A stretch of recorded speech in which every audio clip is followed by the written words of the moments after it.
Hi, Anime Realm here. This is my recap for the anime The Cat and the Dragon. If you dig my recaps, don't forget to subscribe and smash that notification bell.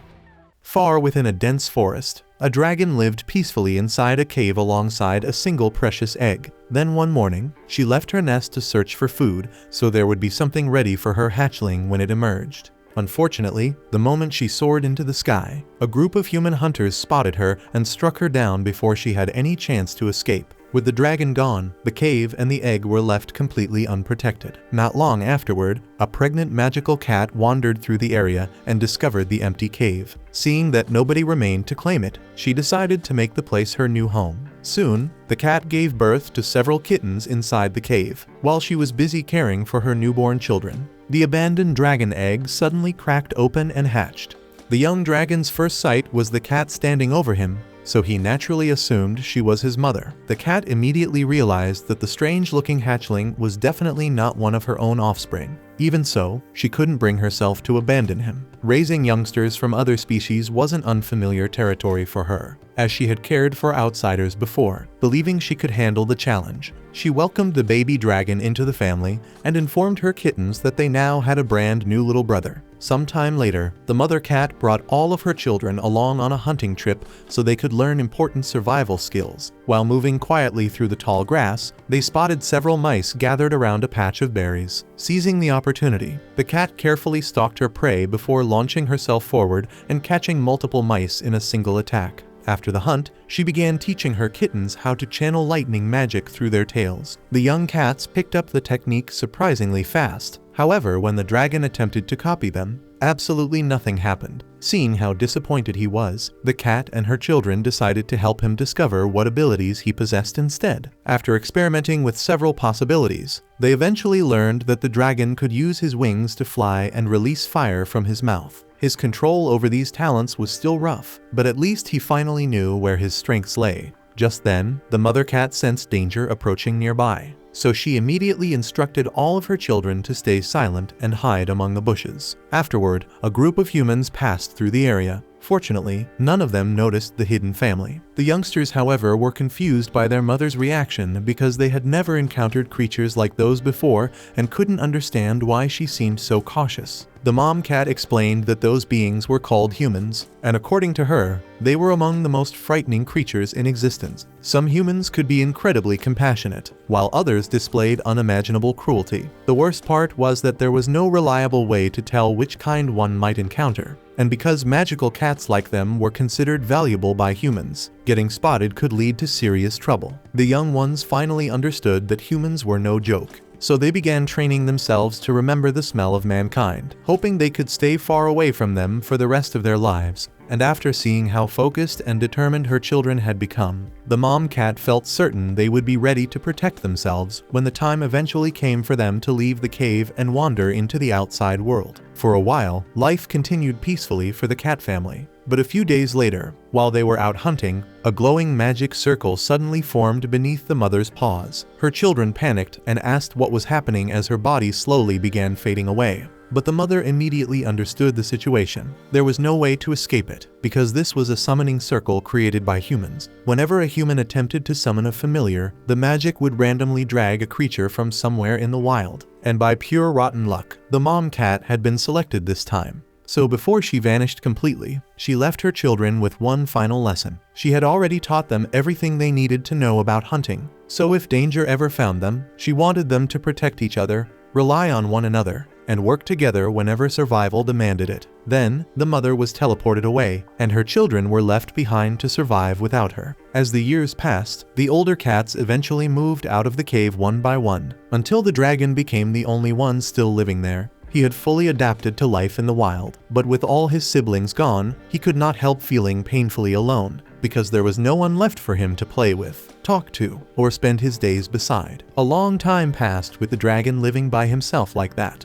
until one day, his older sister and her husband finally returned to the cave. She was pregnant and had come back looking for a safe place where she could give birth and raise her children. The dragon was overjoyed and quickly became the fun uncle to his little nephews and nieces. He taught them everything his mom had once taught him, from the basics of hunting to the most important rule of all: which was to never get anywhere near humans. But before he even realized it, those kittens had grown up too, and they eventually left the cave to build lives and families of their own. Watching them mature and become capable of surviving on their own made him genuinely happy. But he would have been lying if he said it did not hurt to be abandoned by silence all over again. Since a dragon's life lasts far longer than a cat's, he slowly understood that he would most likely outlive every sibling he had ever known, and that thought weighed heavily on his heart. But then, before he could sink too deep into that loneliness, an unfamiliar cat appeared near the cave, and as she came closer, the dragon noticed that her scent was strangely similar to one of his siblings. The cat stepped forward and introduced herself, explaining to the dragon that she was expecting kittens and desperately needed somewhere safe to deliver them. She told him that her father had once spoken about his own brother, describing him as a cat with wings, and he had always said that if she ever needed protection, this cave would be the safest place she could go.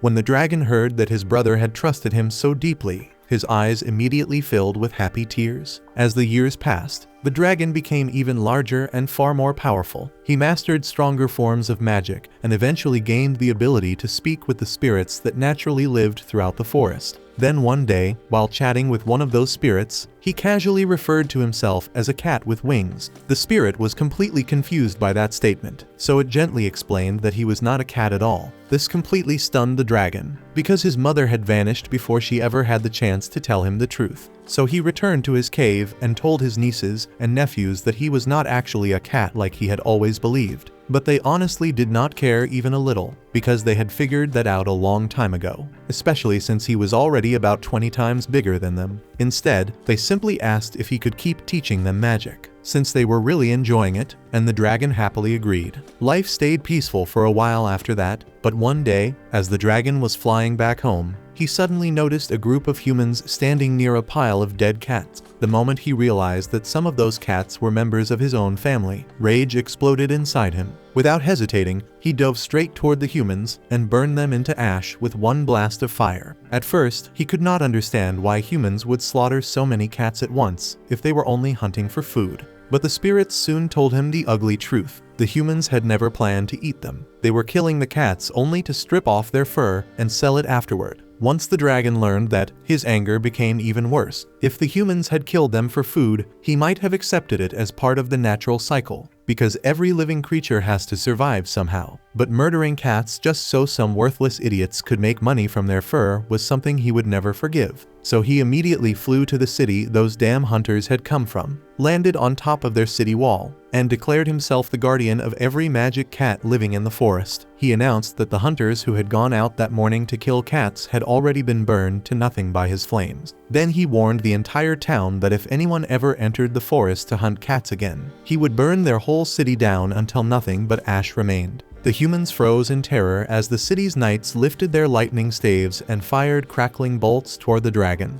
hoping to bring the beast down. But no matter how many shitty attacks they launched, not a single blast even marked his freaking scales. If anything, their pathetic attempt only made his anger burn hotter than before. So the dragon struck back, scorching part of the city and incinerating the soldiers who had dared to point their weapons at him. At first, he had only planned to warn the humans and leave, but after they attacked him, he seriously began thinking about wiping their entire city off the map. But while he was glaring down at the burning streets, he noticed a young girl sobbing in the middle of the flames. At first, he felt absolutely nothing for her because in his eyes, humans were nothing but rotten trash. Then a small cat stepped out from behind the girl and stood in front of her, trying to protect her from danger. That sight immediately brought back the words his mother had once taught him. Some humans were cruel, but others were gentle and kind. And in that moment, the dragon understood that destroying every kind of human because of the wicked ones would be unjust. So he rose into the sky and gave the city one last warning. From that day forward, no human was allowed to kill cats in the forest